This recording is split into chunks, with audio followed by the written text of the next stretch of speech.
Para saber lidar com o dinheiro, é preciso sim ter muita atitude.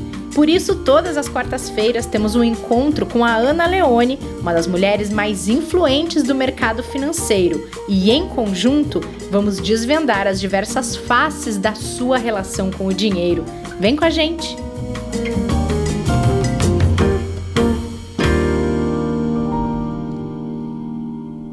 Olá, ouvintes do Investidor em Foco! Voltei das férias, estava com saudades de vocês e desembarco aqui direto no Dinheiro com Atitude dessa quarta-feira, dia 4 de agosto. Sei que andou tudo muito bem, obrigada, nesse tempo que eu fiquei fora, hein, Ana Leone? Tudo bem? Olá, tudo bem? Olha, foi divertido, viu? A gente pegou uma ouvinte e trouxe para ancorar o programa aqui, foi muito legal, viu? Deu para a gente se divertir, refletir muito, mas você fez falta. Coisa boa, mas eu ouvi e a Laura Maia manda muito bem, né, Ana? Então, já sabia que as coisas iam correr muito bem aqui na minha ausência, nem me preocupei com isso não, para ser bem sincera, fui colocar as pernas para cima para descansar um pouquinho, afinal, férias servem para isso, né? E a gente às vezes não se dá o luxo de fato, desligar, de aproveitar, de curtir esse momento, eles são tão raros, e os momentos mais raros são aqueles que a gente tem que fazer mais especiais, então a gente tem que aproveitar mesmo. Você fez certíssimo. E sabe que eu estava olhando aqui o nosso assunto dessa quarta e pensando que férias com a consciência limpa também é quando a gente consegue ter as nossas finanças organizadas, né? Já que a gente pediu para que nossos ouvintes e nossas ouvintes listassem as fontes de receita para começar a ajudar que as pessoas façam a sua organização, seja na tabelinha, no guardanapo, no Excel, no aplicativo, não interessa, mas quando a gente consegue sair de férias com as nossas finanças organizadas, sabendo que as coisas vão continuar andando quando a gente voltar, dá uma paz a mais, né, Ana? Isso é muito bom. Sabia que eu escrevi uma coluna uma vez falando se você quer um projeto ou uma dívida. E eu usei o exemplo das férias, porque às vezes a gente faz das férias uma dívida, que é o quê? A gente antecipa o nosso desejo de viajar. Então, a gente quer viajar no final do ano, a gente pega, compra passagem, reserva o hotel agora, financia tudo no cartão de crédito, ou parcela na agência de viagem, ou no site de viagem, não importa. E aí a gente acaba... Eu, por exemplo, eu uso parcelado, faço isso tudo também, gente, mas uma coisa que eu não gosto de parcelar são as férias, porque eu acho que férias é aquela coisa que você tem que voltar com a sensação de que, olha, pronto, agora deixa eu começar a planejar as próximas, e aí sim é o projeto. Porque quando você começa a planejar, ou seja, você quer viajar daqui a um tempo, e aí você quer colocar... começar a colocar em prática a sua viagem, você já começa consultando os lugares que você quer visitar, você já começa experimentando a viagem durante todo o processo, você vai saber o quanto você precisa economizar para realizar aquele objetivo. Então, você acaba viajando por 12 meses. Porque você vai experimentando aquilo. A gente até podia fazer um episódio sobre isso, como planejar uma viagem para a gente fazer um projeto e não necessariamente uma dívida. Mas eu acho que você está certíssima. Até porque, né, Ana, a gente, quando consegue planejar, vai também poder, como você sempre diz, escolher se vai ser férias de gastar baixo, médio ou alto valor. E aí a gente já vai para as férias com aquilo na nossa cabeça e não vai sofrer. É diferente de repente, a pessoa chega lá, foi para o lugar que queria, quando viu, não pensou em quanto ela precisaria de dinheiro para passar aqueles dias naquele lugar e fica economizando tudo e aquilo vira uma frustração. Se ela já vai sabendo que vai ser econômico ou que vai ser gastador, é um problema menos também, né? E acho que tem a ver até com o exercício dessa semana que a gente colocou, em prática, e o que a gente vai lançar aqui para a próxima semana, tem a ver com isso também, a nossa capacidade de gastos dentro de uma viagem ou de qualquer coisa que a gente vai fazer. E a gente falou também aqui em um dos episódios sobre a construção de uma meta. Uma viagem é uma ótima meta para a gente exercitar um planejamento, porque não adianta a gente ter meta sem plano. E quando a gente está falando de organização de uma viagem, é colocar esse plano em prática. Então, acho que tem tudo a ver. Olha, pensando bem, acho que eu quero tirar férias, gente. É muito bom, né? Bom, pensando aqui no desafio lançado para quem está acompanhando esta maratona de mentoria financeira aqui no Dinheiro com Atitude, sobre listar as fontes de receita, eu não precisei fazer este exercício, Ana, porque ele é feito todos os meses, bonitinho. E eu já contei para vocês que eu fiz a opção de gastar de todas as minhas despesas estarem no cartão de crédito, porque eu acumulo milha. Inclusive, eu viajei com milhas nas minhas férias, não gastei 1 centavo em passagem aérea. Olha lá. Fazendo isso, no meu caso, funciona bem. Eu sei que tem gente que não gosta. Eu segui, há muitos anos atrás, a dica de uma amiga, e aí ela falava, não, só vai monitorando a fatura, você tem que saber até onde a sua fatura pode ir, então tem várias despesas mensais que vão parar lá também, mas para isso eu sei quanto eu recebo de salário, todos os rendimentos que entram para mim e todo tipo de receita para que eu possa fazer esse planejamento. E aí a gente jogou isso, né, Ana, nas redes sociais, no @ItaúPersonalité no Instagram. E aí, Ana, você acha que nossos seguidores e nossas seguidoras têm uma visão completa do orçamento ou não? Em que você acha que eles responderam? Olha, eu arrisco a dizer que até eles responderam que sim, porque, em geral, quando a gente responde uma pergunta, a gente quer responder o que é o certo, e não necessariamente o que é verdade. Mas você que me diz se eu estou certo ou se eu estou errado. A maioria votou sim, 62 pessoas votaram sim, e só 21 votaram não. Boa. E aí, até vou aproveitar para pedir a sua dica. A maioria disse que considera o valor líquido das receitas, tá certo? Tá, isso é bem bacana, né? Porque no exercício dessa semana, a gente, diferente do que muita gente fala, olha, a gente tem que saber quanto a gente gasta para começar a organizar um orçamento. Pode ser por aí, mas eu gosto de fazer um pouquinho diferente, até para tirar as pessoas daquele sistema organizado ou que a gente sempre foi induzido a fazer, justamente porque aí a gente para e pensa de uma outra forma. Quando a gente levanta o que a gente ganha, ou seja, tudo aquilo que entra no nosso bolso, a gente consegue ter a dimensão da nossa real capacidade de gasto e a nossa real capacidade de poupança.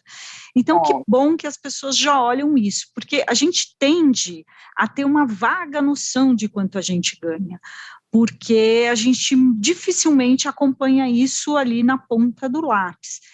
E eu também já disse aqui outras vezes, e falo isso nas minhas redes o tempo inteiro, acho que ninguém precisa virar um planilheiro profissional para conseguir colocar as finanças em ordem, mas a gente precisa ter, sim, boas noções, principalmente dos nossos ganhos, porque é ele que vai ditar o ritmo de quanto a gente precisa poupar, em primeiro lugar, e depois o quanto a gente pode gastar.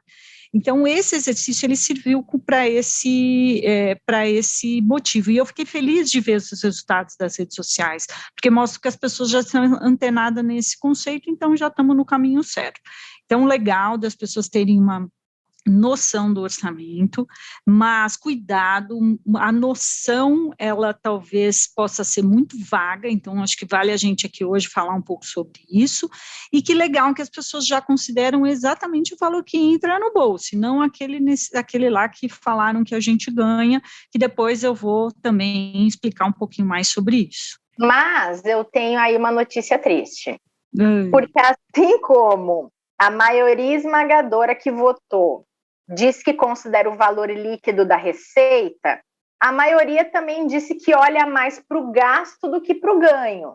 Aí entra no que você estava falando agora, de que para saber o quanto você pode gastar e o quanto você pode poupar, você tem que olhar para o ganho. Mas a maioria está olhando já para o gasto, ou seja, já está olhando para a parte que assusta, né? Porque o gasto é aquela coisa também que a gente tolera. Se a gente olhar um pouco como funciona em geral, como a gente funciona no automático, a gente em geral fala assim, bom, eu consigo pagar as minhas contas, então tá bom.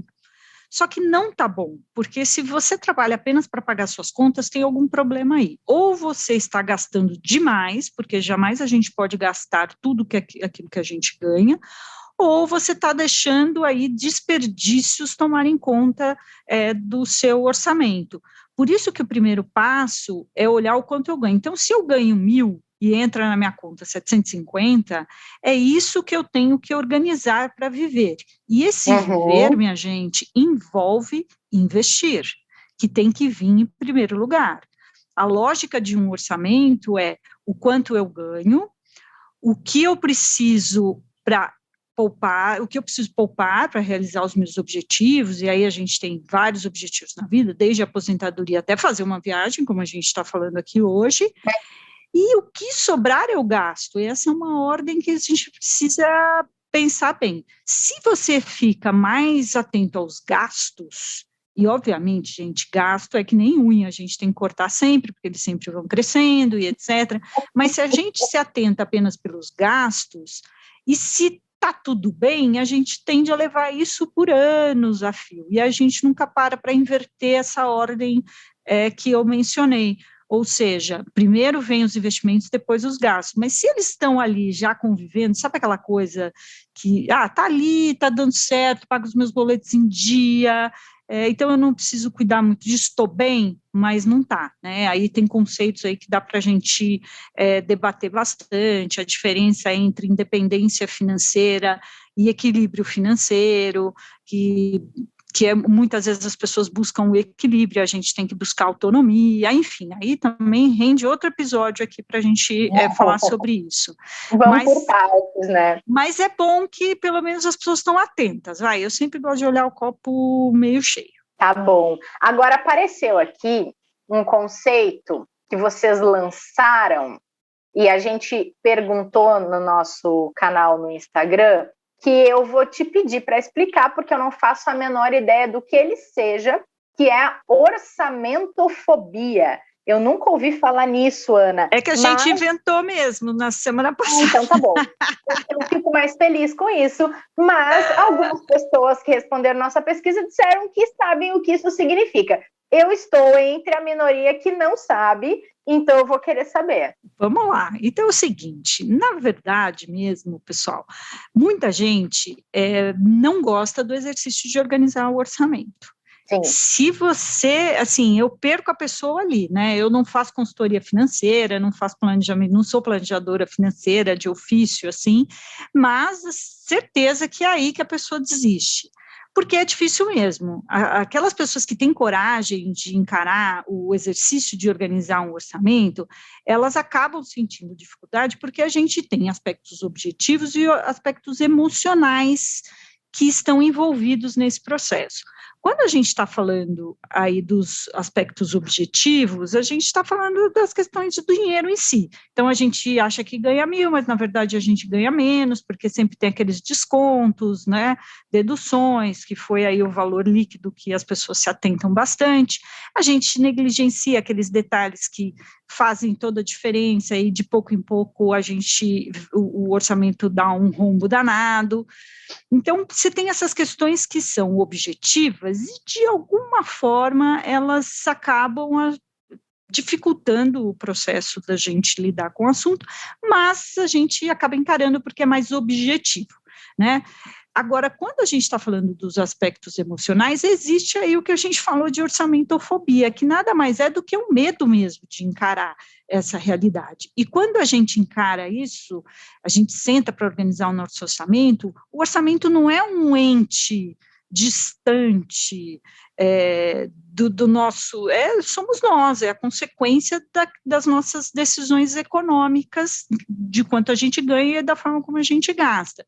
E, de fato, existe uma pesquisa da Universidade de Cambridge que se chama Investment Phobia, ou seja, fobia dos investimentos, e que ela traz dados que são interessantes, assim, 50% das pessoas têm aceleração cardíaca quando elas lidam com dinheiro. Você imagina só, você já vai ter ali uma situação de desconforto, ainda você tem um desconforto físico. Nossa. Além disso, tem 11% que elas sentem mal-estar ao analisar, sabe aquele frio na barriga, aquela coisa que dá até uma nhaca, assim.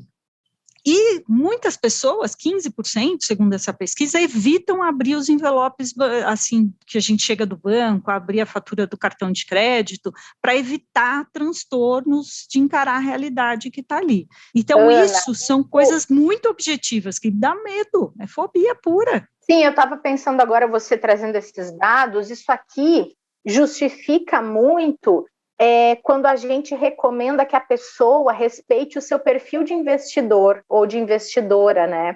Porque essa questão, por exemplo, da aceleração do ritmo cardíaco, de efeitos físicos na pessoa, quando ela vai, por exemplo, ver o que aconteceu com seus investimentos, é real, né, Ana? É real, é real.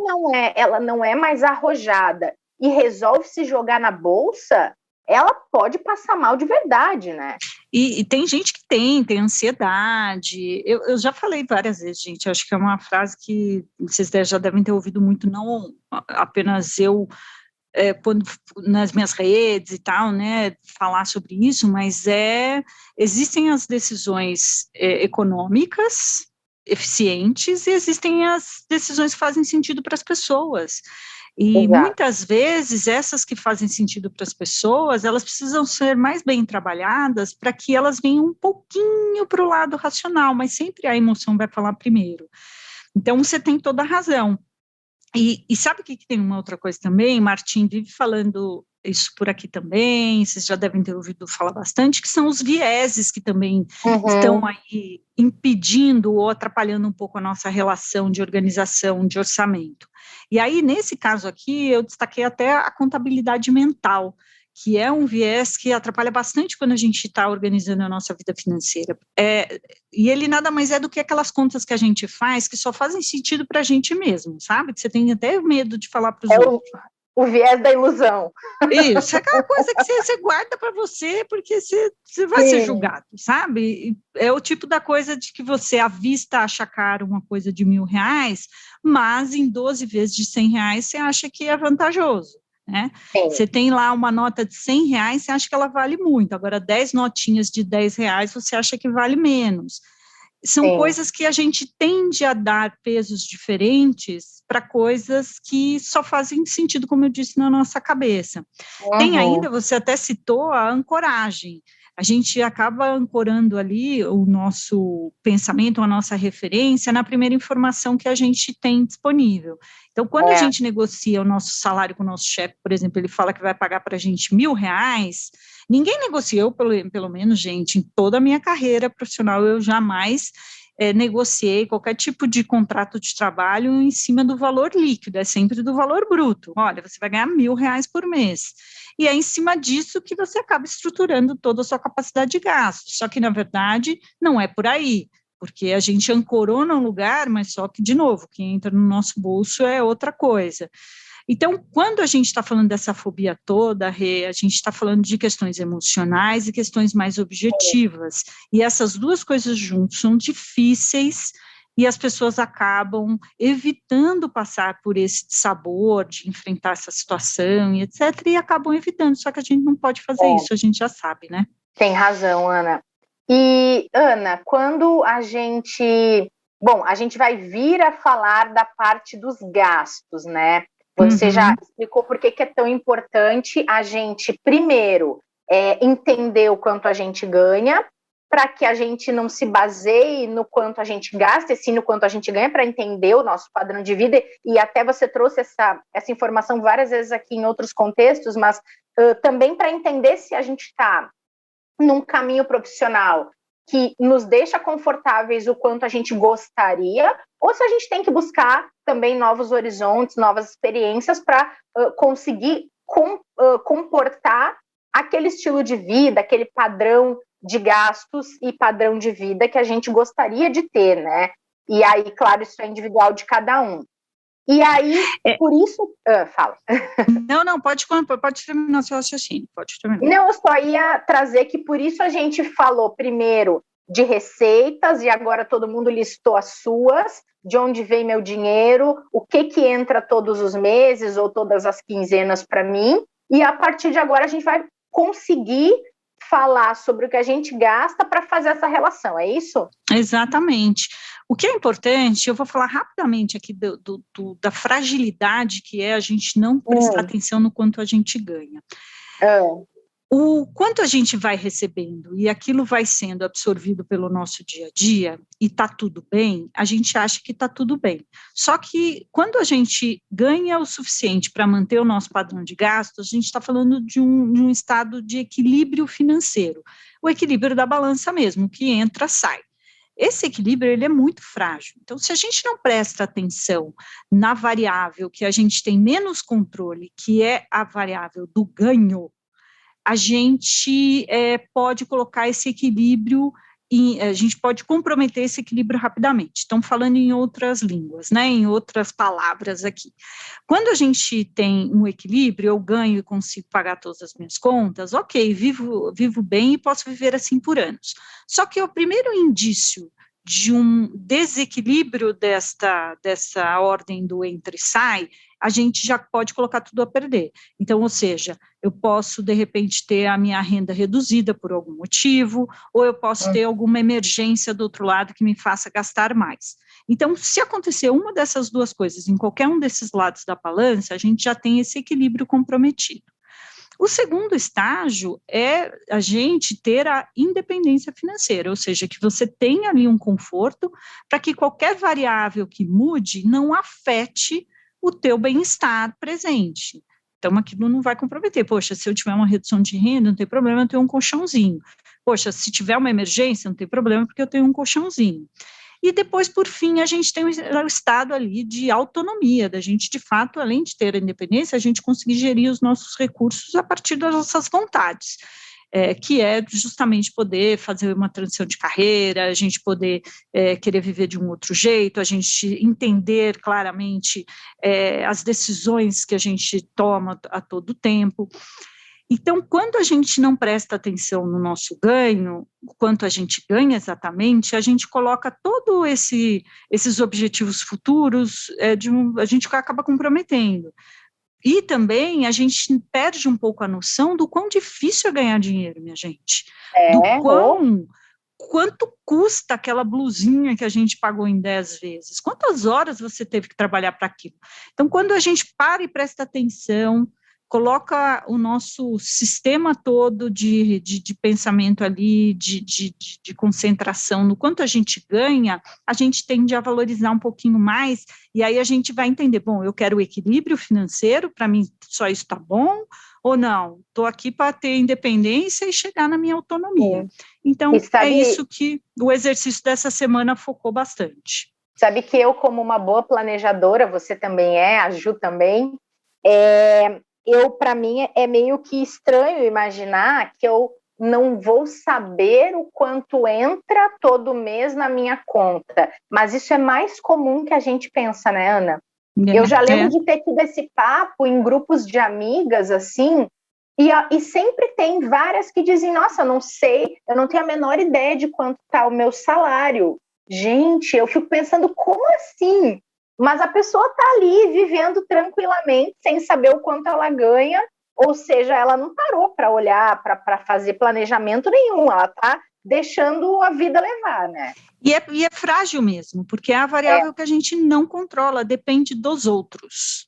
A nossa receita, gente, depende dos outros. Aí os ouvintes vão falar assim, não, mas eu sou meu patrão, eu que tenho a minha empresa. A sua receita depende do seu cliente.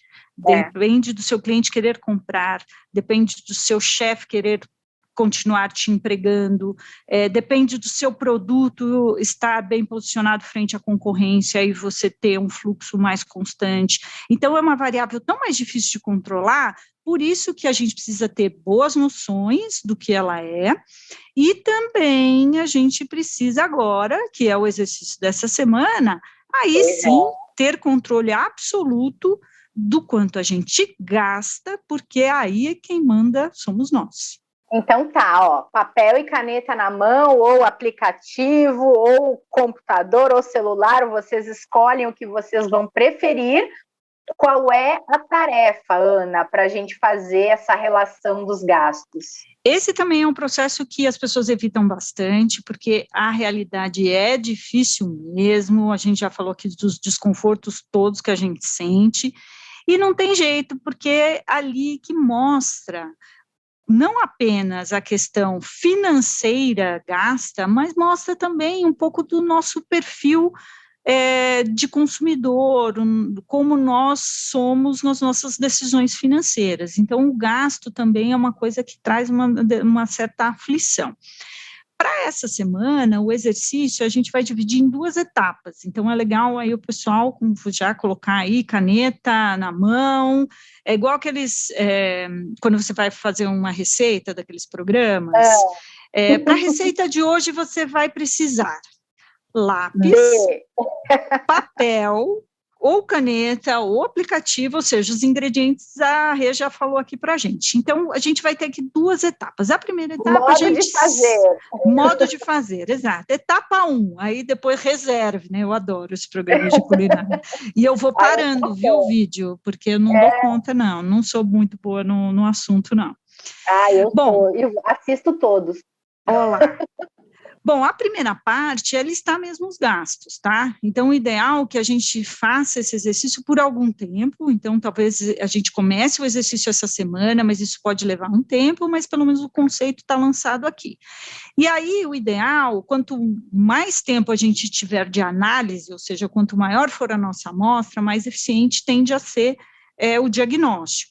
Então, pode ser aí o levantamento dos gastos dos últimos 3 meses, dos últimos 6 meses, muitas pessoas não têm a menor ideia, então elas podem começar esse exercício a partir de agora, tá? Também está valendo, mas o ideal é pegar aqueles boletinhos, aquelas coisas que já estão aí para trás e começar a organizar. Então, a primeira coisa é listar os gastos, e aí é para colocar tudo no papel mesmo, aluguel, água, luz, conta de celular, escola dos filhos, financiamentos, gastos que tem com roupa, com comida fora de casa, com comida dentro de casa, que é o supermercado, e assim vai listando.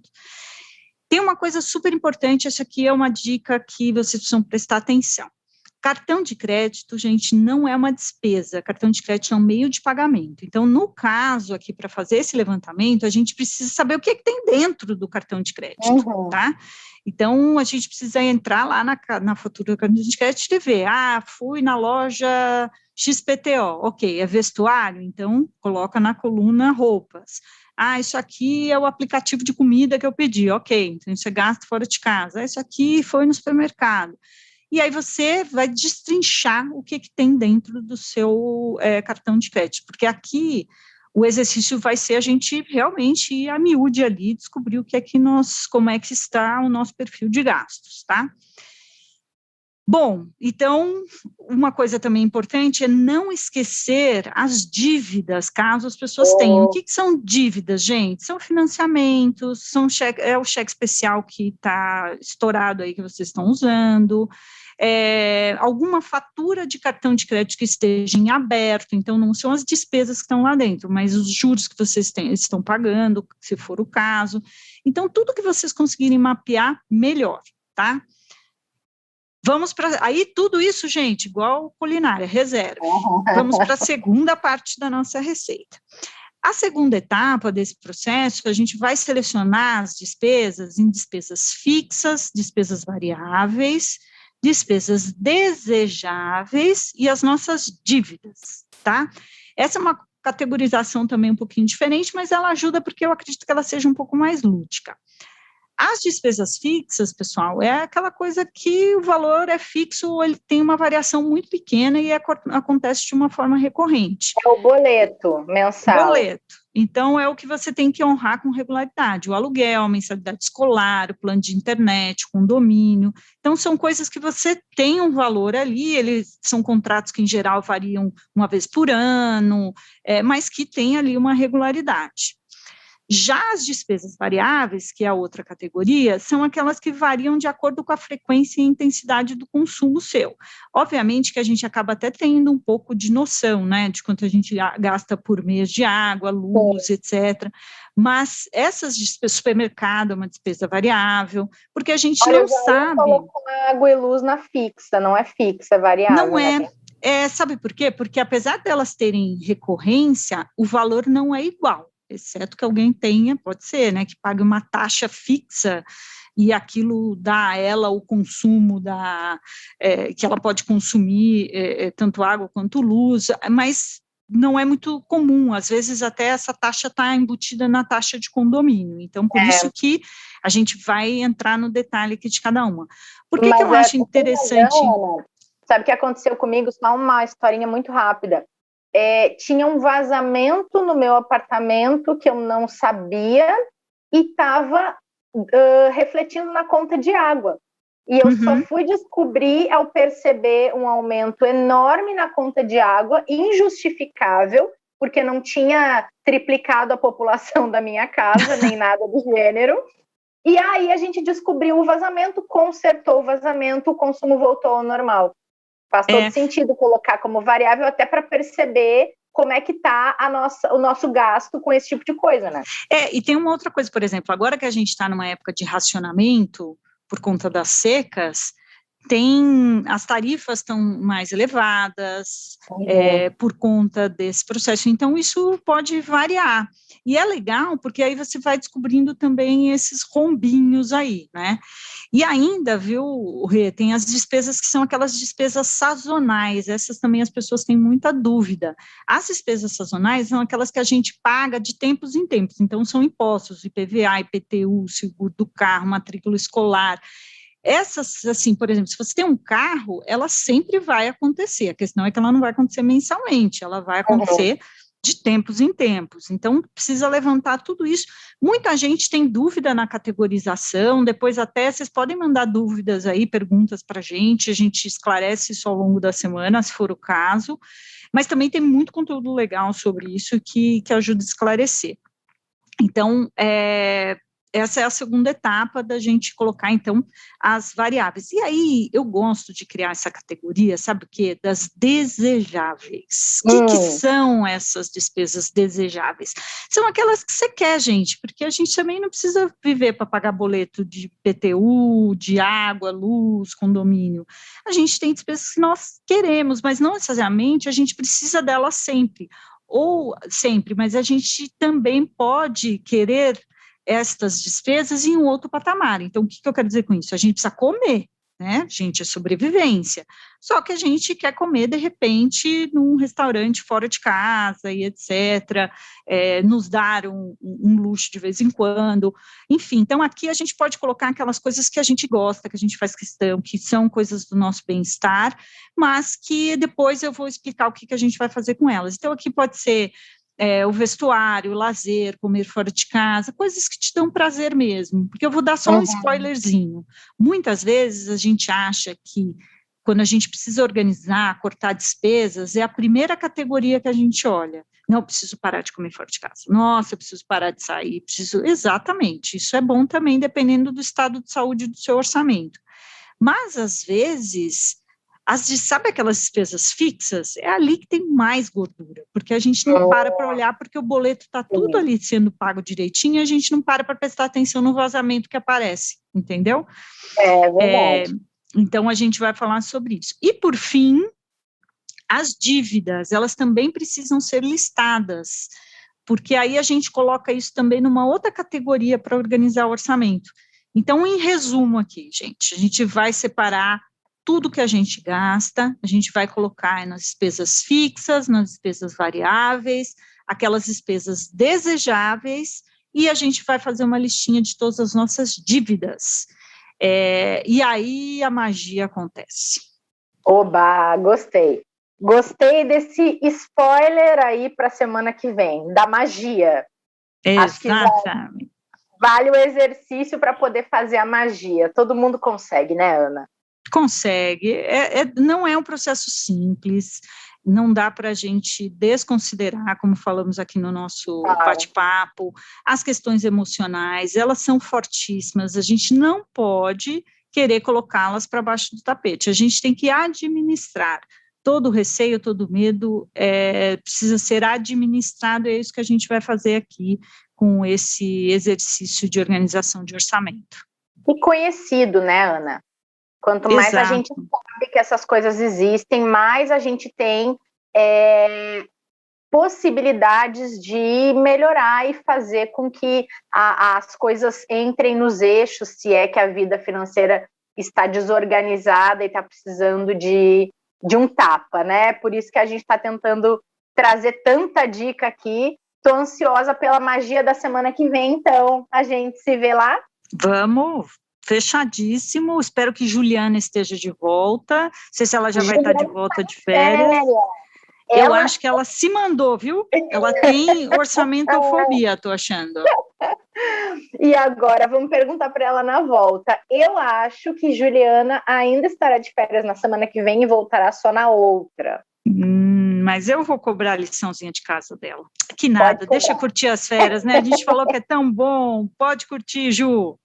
Muito bom. E não esqueçam, vocês que estão ouvindo este Dinheiro com Atitude, que a gente vai lançar esse desafio todo ali no @ItaúPersonalité e também no @Dinheiro com Atitude, para vocês interagirem com a gente e contarem as suas histórias. Vira e mexe, a gente traz algumas delas aqui, tá bom?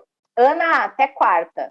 Até, gente. Um beijo. Outro, e obrigada a todo mundo que acompanhou este episódio. Eu tava com saudade de vocês também, viu? Uma alegria estar de volta. Férias é bom, mas voltar também é bom. A gente se vê no próximo. Para saber lidar com o dinheiro, é preciso sim ter muita atitude. Por isso, todas as quartas-feiras temos um encontro com a Ana Leone, uma das mulheres mais influentes do mercado financeiro, e em conjunto vamos desvendar as diversas faces da sua relação com o dinheiro. Vem com a gente!